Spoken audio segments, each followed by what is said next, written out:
لل اور مجنون، ایک محبت جس نے کنونشنز کی خلاف ورزی کی۔ صحرائے عرب کے دل میں ایک بار دو جوان روحیں رہتی تھیں جن کی محبت کی کہانی وقت سے آگے نکل گئی اور افسانوں کا سامان بن گئی۔ لل اور قیس، جو بعد میں مجنون کے نام سے مشہور ہوں گے، ایک ایسی محبت کی کہانی کے لیے مقدر تھے جو ادب کی تاریخ پر انمٹ نقوش چھوڑے گی۔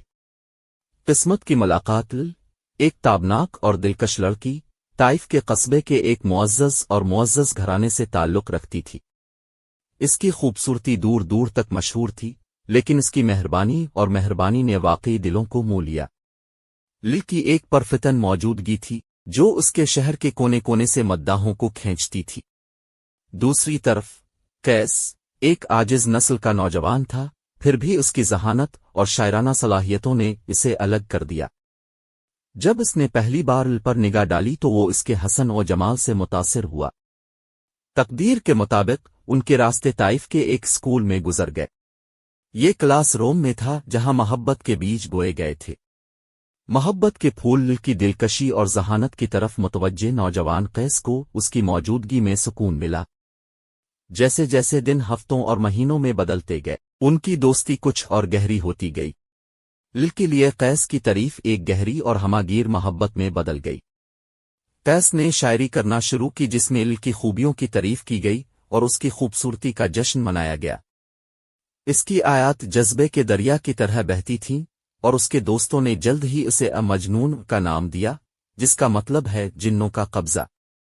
لل سے اس کی محبت کو ارد گرد کے لوگ پاگل پن سمجھتے تھے، لیکن مجنون نے اس کا لقب اعزاز کے بیج کے طور پر پہنا تھا۔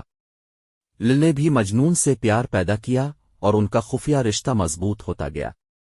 تاہم معاشرتی اصولوں اور خاندانی توقعات نے ان کی محبت کو صحرا کے پھولوں کی طرح آزادانہ طور پر کھلنے سے روک دیا۔ محبت سے انکار لل کا خاندان اپنی بیٹی کی ساکھ کی حفاظت اور اس کے لیے مناسب میچ کو یقینی بنانے کے لیے پرعزم تھا۔ سماجی دباؤ کا سامنا کرتے ہوئے لل کے والدین نے اس کی شادی پڑوسی قصبے کے ایک اور رئیس سے کرا دی۔ مجنون، دل شکستہ اور شکستہ حال، لل کی منگنی کی خبر سن کر گویا پاؤں تلے سے زمین نکل گئی۔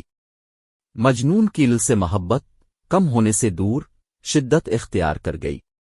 وہ دیوانوں کی طرح صحرا میں گھومتا، اپنی محبت کی شاعری سناتا اور لل کا نام ہوا چاند اور ستاروں کو پکارتا۔ اس کے اعمال نے اس کی ساکھ کو مزید مضبوط کیا جیسے مقبول شخص۔ صحرائی زیارت اپنی مایوسی کی گہرائیوں میں، مجنون نے دنیا اور اس کی آزمائشوں کو ترک کرنے کا فیصلہ کیا۔ وہ وسیع، ناقابل معافی صحرا میں تنہا یاترا پر نکلا۔ وہاں وہ جنگل کی مخلوقات کے درمیان رہتا تھا، چلچلاتی دھوپ اور کڑی سردی سے غافل، لل کی محبت میں گم تھا۔ مجنون کی شکل بگڑ گئی، اس کے کپڑے پھٹے ہوئے، اس کا جسم مسخ ہو گیا اور اس کے بال گدلے اور بے ہو گئے۔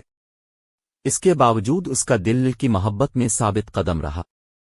المناک قسمت بے محبت کی شادی میں پھنسی لل اپنی منتوں کی وفادار رہی، لیکن اپنے دل میں مجنون سے محبت کرنے سے کبھی باز نہیں آئی۔ اس کا اپنا دکھ اس کے ظاہری سکون کے نیچے چھپا ہوا تھا۔ اس کی محبت کی کہانی اس کے اور مجنون کے درمیان ایک راز بن چکی تھی، ایک ایسی کہانی جو ختم ہونے سے انکاری تھی۔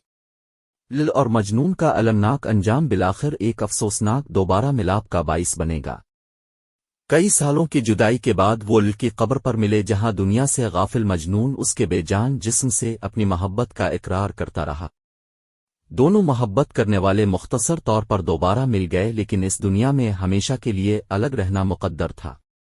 ان کی محبت، جو کبھی خالص اور معصوم تھی، اب ہمیشہ کے لیے موت میں مقید تھی۔ لل اور مجنون کی میراث، لل اور مجنون کی محبت کی کہانی، جسے نظامی گنجاوی جیسے عظیم ادیبوں کی شاعری میں دکھایا گیا ہے اور ان گنت ڈراموں، گانوں اور پینٹنگز میں پیش کیا گیا ہے، اس نے ادب اور فنون پر دیرپا اثر چھوڑا ہے۔ یہ حرام محبت، قربانی اور انسانی جذبات کی پائیدار طاقت کی کہانی ہے۔ ان کی کہانی وقت اور جگہ سے ماورا ہے، جو عمر بھر محبت کرنے والوں اور رومانٹکوں کے ساتھ گونجتی رہی ہے۔ لل اور مجنون سماجی توقعات اور مشکلات کے باوجود حقیقی محبت کی لچک کی علامت بن گئے ہیں۔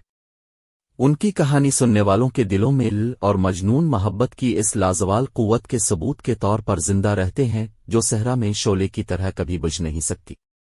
وہ ایک یاد دہانی کے طور پر کام کرتے ہیں کہ سچی محبت اس دنیا کی مجبوریوں سے بالاتر ہو کر زندہ رہ سکتی ہے، محبت کرنے والوں کے دلوں میں ایک ابدی شعلہ